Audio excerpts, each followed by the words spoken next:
నమస్కారం, సుఖీబాబుకు స్వాగతం. ఈరోజు సుఖీబాబులో మోకాళ్ళ నొప్పులు ఎంతకీ తగ్గడం లేదా, చలికాలంలో ఆరోగ్యం భద్రం, పాప్ స్మియర్తో సర్వైకల్ క్యాన్సర్కు అడ్డుకట్ట, హెచ్ఐవి ఆదమరిస్తే ఆపదే, ఇంకా హెల్త్ టిప్. వయసు పెరుగుతున్న కొద్దీ ఒంట్లో జవసత్వాలు క్షీణించిపోవడం సహజమే. అలాగే మన శరీరానికి ఆధారమైన ఎముకలు, కీళ్లల్లో కూడా క్రమంగా అరుగుదల కనిపిస్తూ ఉంటుంది. ముఖ్యంగా మన కదలికలకు మూలమైన మోకీళ్లు అరిగిపోవడంతో పాటు వాటిలో గుజ్జు కూడా క్రమంగా తగ్గిపోతూ వస్తుంది. ఫలితంగా చాలామందికి మోకాళ్ళ నొప్పులు మొదలైపోతూ ఉంటాయి. ఇలాంటప్పుడు పోటెత్తే మోకాళ్ళ నొప్పులను తట్టుకునేందుకు మందులు, వ్యాయామాలు, పెయిన్ కిల్లర్లు, అవసరమైతే మోకాలి చిప్పల్లోకి ఇచ్చే ఇంజెక్షన్లు, చివరికి మోకీలు మార్పిడి దాకా వెళ్లాల్సి ఉంటుంది. ఈ నేపథ్యంలో మోకాళ్ళ నొప్పులు, మోకీలు మార్పిడి ఆపరేషన్ గురించి ఇప్పుడు తెలుసుకుందాం. మోకాలు ఒక అద్భుతమైన అమరిక. శరీరం బరువును ఎక్కువగా తీసుకుని మనిషి నిలబడడానికి అవసరమైన అవయవం.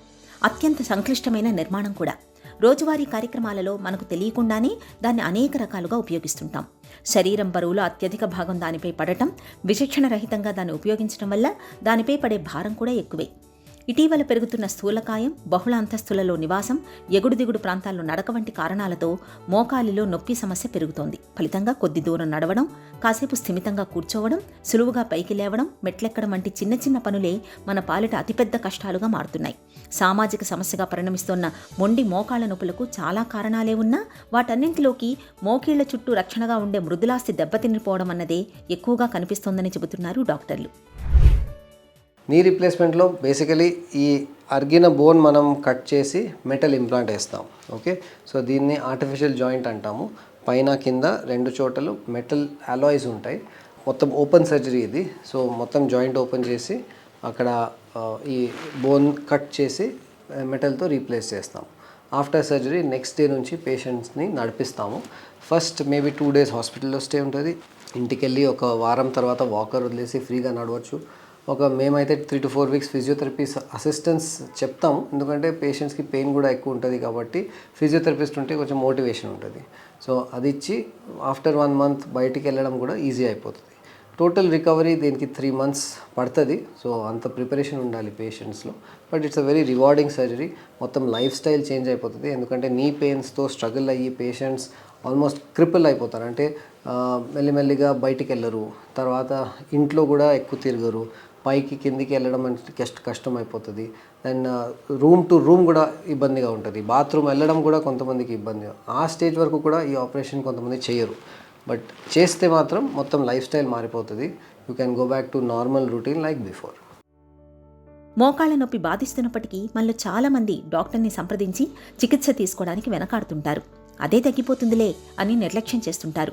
నొప్పి మరీ ఎక్కువగా ఉన్నప్పుడు బ్రూఫెన్ వంటి నొప్పి నివారణలను లేదంటే చల్లటి ఐస్తో కాపడం పెట్టడంతో సరిపెట్టుకుంటూ ఉంటారు. లేదా ఇరుగు పొరుగు సలహా మేరకు మోకాళ్లకు రబ్బరు తొడుగులను వాడుతుంటారు. నిజానికి మోకాలి నొప్పి వారం రోజులకు పైనే కొనసాగుతూ ఉంటే తప్పనిసరిగా డాక్టర్ని సంప్రదించాలి. సమస్యను బట్టి నిపుణులు చికిత్స చేస్తారు. ఒకవేళ పెద్ద వయసు వారిలో అయితే అవసరాన్ని బట్టి శస్త్రచికిత్స, మోకాలి మార్పిడి ఆపరేషన్ కూడా చేయవలసి రావచ్చు.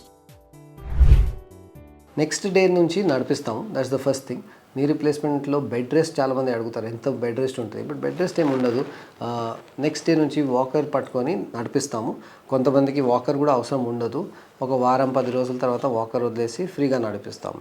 ఒక 3 weeksలో నొప్పి సగం తగ్గుతుంది. 3 monthsలో ఫుల్ రికవరీ అవుతుంది. And most patients before surgery ఎట్లా ఉండింది సిచ్యువేషన్, నొప్పి తగ్గిన తర్వాత ఆఫ్టర్ సర్జరీ ఫ్రీగా ఉంటుంది. నీ రీప్లేస్మెంట్ సర్జరీతో ఒకటే మెయిన్ భయం పేషెంట్స్కి, నొప్పి. ఓకే, సో సర్జరీ చేసే ముందు ఒక భయం ఉంటుంది. సో ఆ స్టేజ్లోనే మా ట్రీట్మెంట్ స్టార్ట్ అవుతుంది. దీన్ని మల్టీ మోడల్ పెయిన్ మేనేజ్మెంట్ అంటాం. అంటే ప్రీ సర్జరీ 1 night బిఫోరే కొన్ని మందులు ఇస్తాము. డ్యూరింగ్ సర్జరీ కొంచెం స్టార్ట్ చేస్తాం ట్రీట్మెంట్. సర్జరీ చేసేటప్పుడు కూడా మేము నీ జాయింట్ చుట్టూ కొన్ని ఇంజెక్షన్స్ ఇస్తాము. దాంతోపాటు నొప్పి తగ్గిపోతుంది. ఆఫ్టర్ సర్జరీ నర్వ్ బ్లాక్స్ ఇస్తాము around the knee joint so that pain is controlled. Post surgery వార్డ్స్లో బేసిక్ పెయిన్ కిల్లర్స్ ఉంటాయి.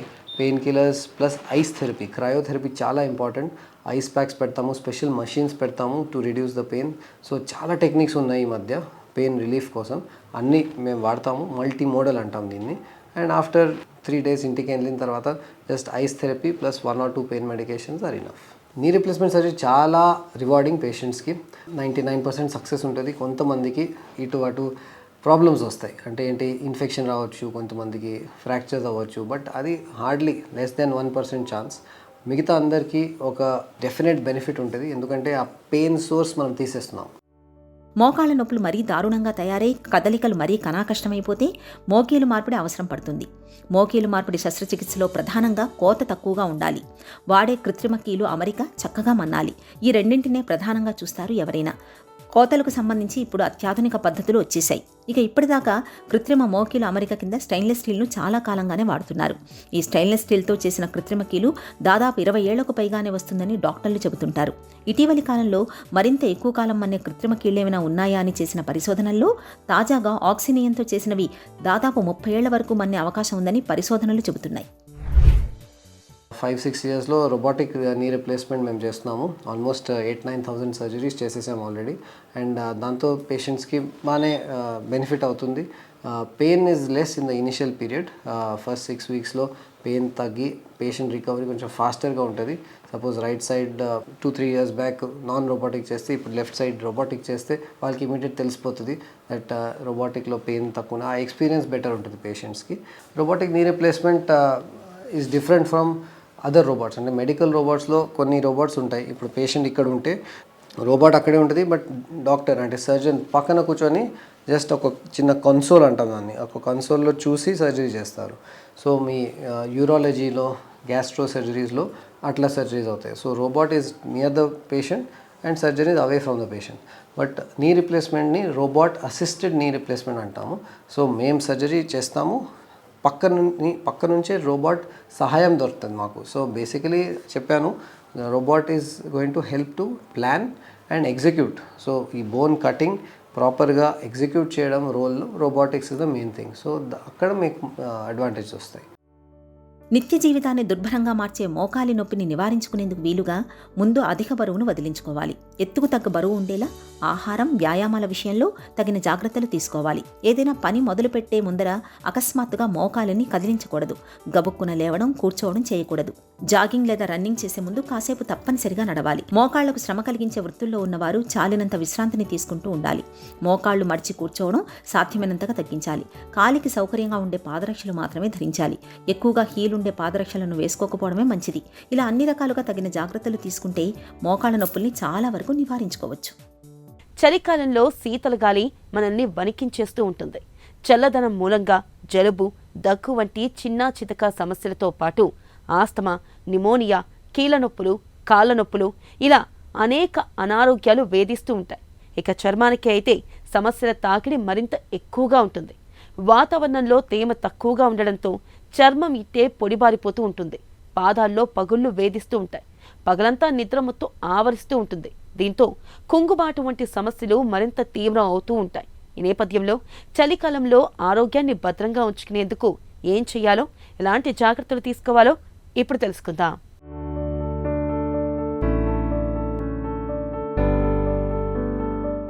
చలికాలంలో వాతావరణంలో వచ్చిన మార్పులు మనందరినీ బాగా ఇబ్బంది పెడుతుంటాయి.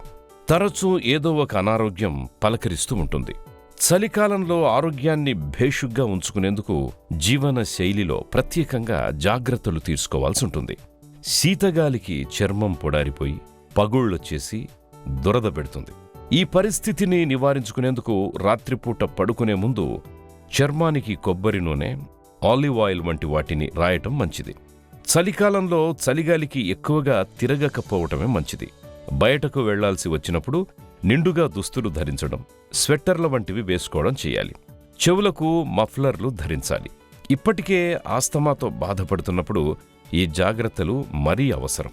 ఆస్తమా పేషెంట్లు ఇంట్లో ఉన్నప్పుడు తన గదిలో తగినంత వేడి వాతావరణం ఉండేలా ఏర్పాటు చేయాలి. జలుబు, దగ్గు వంటి బాధలు దరిచేరకుండా ఉండేందుకు నిత్యం వేడి నీటి ఆవిరిని పట్టుకుంటూ ఉండాలి. పాలలో కాస్త మిరియాల పొడిని కలుపుకొని తాగడం వల్ల దగ్గు, గొంతు నొప్పి వంటి సమస్యలు రాకుండా ఉంటాయి. చలికాలంలో కీళ్లన్నీ బాగా బిగుసుకుపోయి కదలికల్ని కష్టం చేస్తుంటాయి.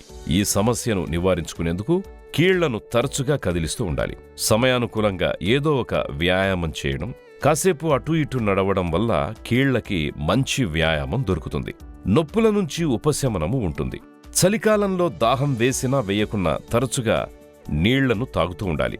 ఎందుకంటే శరీరంలో నీటి శాతం తగ్గితే జీర్ణక్రియ మందగిస్తుంది, ఒంట్లో జీవక్రియల రేటు తగ్గిపోతుంది. ఆహారాన్ని ఎప్పుడూ వేడివేడిగా తాజాగా తీసుకోండి. ఈ జాగ్రత్తలు మన ఆరోగ్యాన్ని చక్కగా ఉంచుతాయి. క్యాన్సర్ల విషయంలో అవగాహన లేమి అన్నది ఇవాళ మహిళల పాలిట శాపంగా మారుతుంది. ముఖ్యంగా సర్వైకల్ క్యాన్సర్ విషయంలో ఇదే జరుగుతుంది. టీకాలు, ముందస్తు పరీక్షలు అందుబాటులో ఉన్నప్పటికీ సరైన అవగాహన లేకపోవడంతో చాలామంది మహిళలు సర్వైకల్ క్యాన్సర్ బారిన పడుతున్నారు. టీకాలు, స్క్రీనింగ్ పరీక్షలపై అవగాహన పెంచుకుంటే సర్వైకల్ క్యాన్సర్ను మనం తేలికగానే నివారించుకోవచ్చు. సర్వైకల్ క్యాన్సర్ను ముందుగానే పసిగట్టే ముందస్తు పరీక్ష పాప్ స్మియర్ గురించి పూర్తి వివరాలు ఇప్పుడు తెలుసుకుందాం.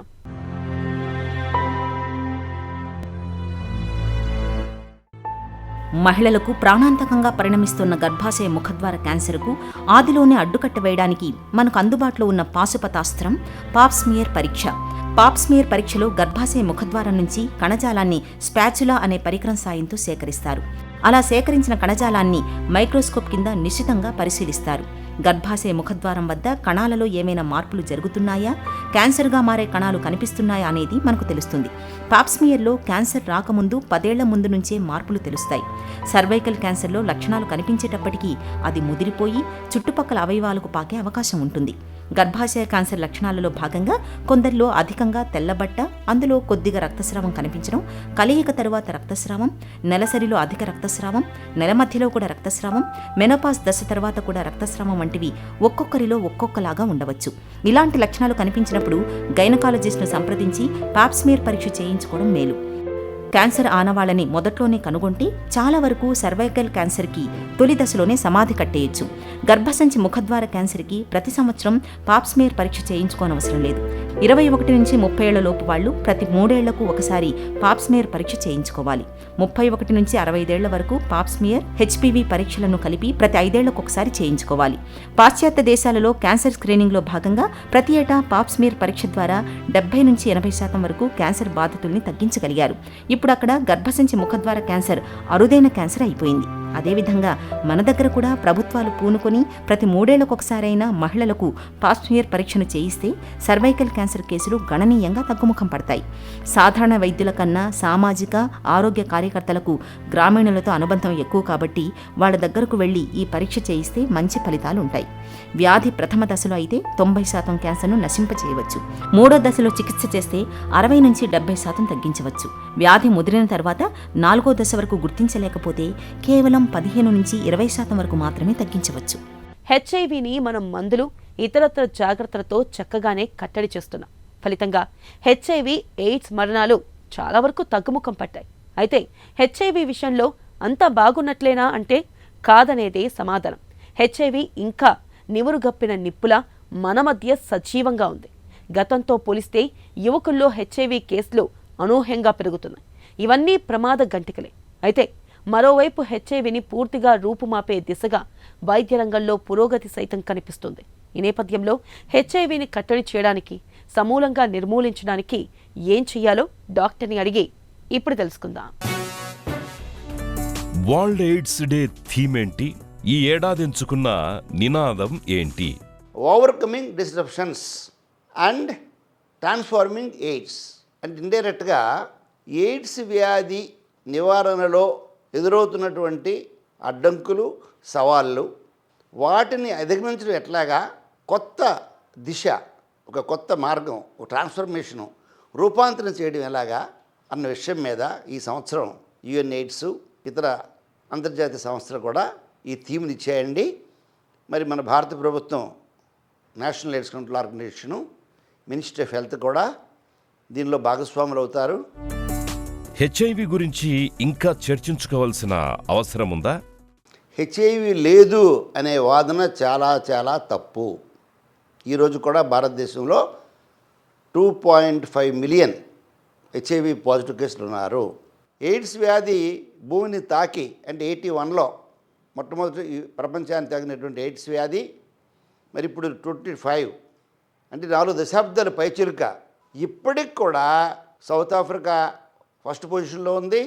2 లేక 3వ స్థానంలో భారతదేశం అత్యధిక హెచ్ఐవి కేసులతో ఉన్నది. ప్రచారం తగ్గింది తప్ప ఇప్పటికి కూడా కేసులు తగ్గలేదు.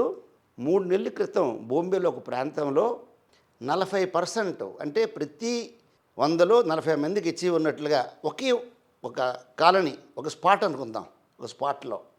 అలాగే ఉత్తరాఖండ్లో ఒకే ఒక అమ్మాయి 25 మందికి ఇచ్చి వ్యాప్తి చేసింది. కాబట్టి హెచ్ఐవి ఉన్నది, మన మధ్యనే ఉన్నది, కాకపోతే దుప్పటి కప్పుకొని ఉన్నది. హెచ్ఐవి విషయంలో జనరేషన్ Z+ యువత పాత్ర ఎలా ఉంది? జనరేషన్ జీ వాళ్ళు నిజంగా ఉత్సాహంగా కొత్త పుంతలు తొక్కుతూ ప్రజల్లో అవగాహన పెంచగలిగితే ఒక చరిత్ర అవుతుంది.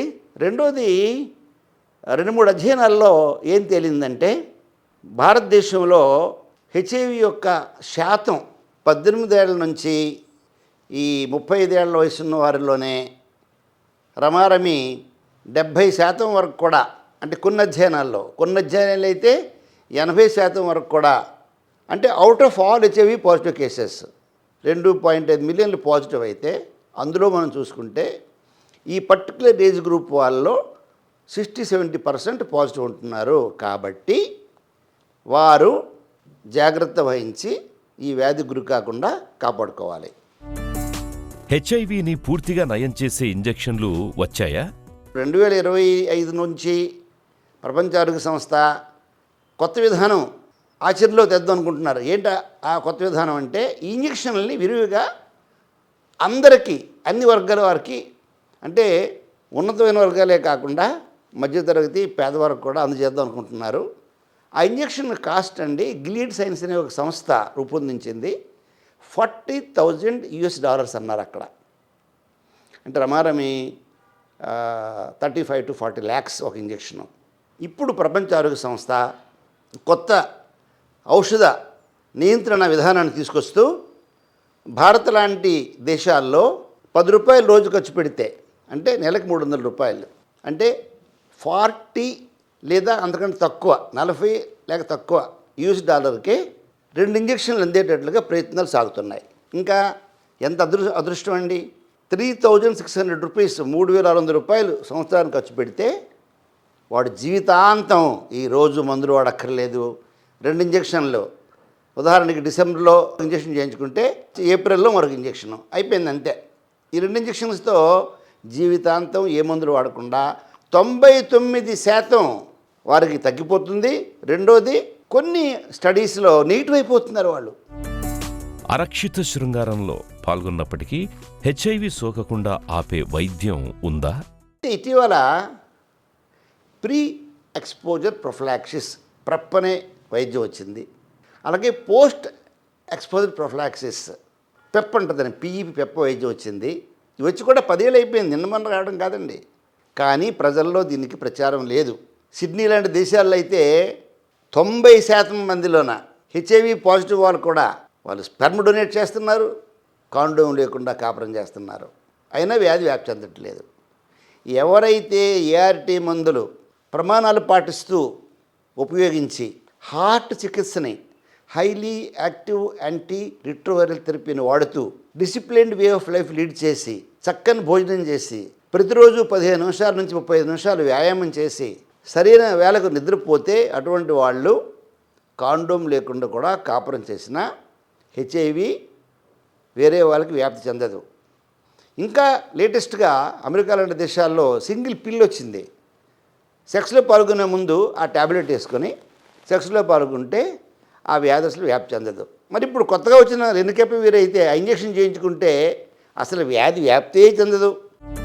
హెచ్ఐవిని పూర్తిగా మాయం చేయొచ్చా? హెచ్ఐవిని నెగిటివ్గా మార్చొచ్చా? హెచ్ఐవి పాజిటివ్ వాళ్ళకి కూడా వారికి ఒక్క హెచ్ఐవితో పాటు దానికి రిలేటెడ్గా దాన్ని మేము ఏమంటామంటే ఏఆర్సి అంటాం, ఎయిడ్స్ రిలేటెడ్ ప్రాబ్లమ్స్ అన్నిట్లు కూడా వైద్యం చేసినప్పుడు పూర్తిగా నయం చేయొచ్చు. అలాగే లిన్కెపవిర్ అనే ఇంజెక్షన్ మనం దిగుమతి చేసుకొని సామాన్యుడికి కూడా అందుబాటులోకి తీసుకొస్తే ఇప్పుడు ప్రపంచ ఆరోగ్య సంస్థ స్టేట్మెంట్ ప్రకారంగా 3,000 లేక 4,000 రూపాయలకి 2 ఇంజక్షన్లు అంటున్నారు వాళ్ళు. నిజంగా 2 ఇంజక్షన్లు ఆ 3,000 లేక 4,000 రూపాయలకి ఇస్తే చాలామంది ముందుకు వచ్చి కొనుక్కుంటారు, వాళ్ళు ఇంజక్షన్ చేయించుకుంటారు, నిరోధి లేకుండా కాపురం చేయొచ్చు. ఈరోజు ఈఆర్టీ మందులు వాడి బాధలు తెచ్చుకోకుండా ఒక ఇంజక్షన్తోనే 2 ఇంజక్షన్తో జీవితం సాగించవచ్చు. కొంచెం టైం స్పెండ్ చేస్తే కానీ హెచ్ఐవి రోగులు న్యాయం చేయలేము. కాబట్టి హెచ్ఐవిని పూర్తిగా నయం చేయొచ్చు. నెగిటివ్ చేసే వైద్యం కూడా అతి త్వరలో మనకు అందుబాటులోకి వస్తున్నది. కాబట్టి ఎవ్వరూ కూడా అధైర్యపడకుండా పదే నా అభ్యర్థన ఏంటంటే ప్రభుత్వం మీద ఒత్తిడి తీసుకొచ్చి వైద్యం చికిత్స పూర్తి స్థాయిలో అందినట్లుగా ప్రయత్నం చేయండి. ఆ కోణంలో ప్రయత్నం చేస్తారని ప్రపంచ ఎయిడ్స్ దినం దాని ఉద్దేశమే ప్రజల్ని ఆ వ్యాధి నివారణ వైపు దృష్టి సారించి వ్యాధి గురి కాకుండా కాపాడుకోవడం, వ్యాధి వస్తే వ్యాధి నుంచి బయటపడి ఆరోగ్యంగా జీవించడం, సమాజంలో వివక్షైనటువంటి జీవితం హెచ్ఐవి అని చెప్పి వారిని వేరేగా చూడకుండా జనజీవన స్రవంతులు వారిని కలుపుకొని మన తోటి మానవులు వారితో మనం కూడా ప్రేమగా ఉందాం అన్నటువంటి ఆలోచన విధానం రావాలని మరొకసారి నేను మన ప్రజల్ని కోరుతున్నాను. హెచ్ఐవి విషయంలో ఆదమరిస్తే అనర్థం తప్పదు. మందుల్ని వెంటనే మొదలుపెట్టకపోయినా, చికిత్సను మధ్యలో ఆపేసినా, ఇతరత్ర జాగ్రత్తలు తీసుకోకపోయినా రాకాసి వైరస్ మళ్లీ జూలు విదిలిచ్చే ప్రమాదం ఉంది. కాబట్టి హెచ్ఐవిని కట్టడి చేయడమే కాదు, సమూలంగా నిర్మూలించడమే మన లక్ష్యం కావాలి. ఒక చిన్న చిట్కా మీకోసం. చలికాలంలో జలుబు బాధలు ఎంతకీ తగ్గకుండా వేధిస్తున్నప్పుడు 2 కప్పుల నీటిలో కొద్దిగా అల్లం ముక్క, కొంచెం దాల్చిన చెక్కను వేసి బాగా మరిగించండి. ఆపై నీటిని చల్లార్చి కొద్దిగా తేనెను కలుపుకొని తాగండి. జలుబు బాధల నుంచి మంచి ఉపశమనం లభిస్తుంది.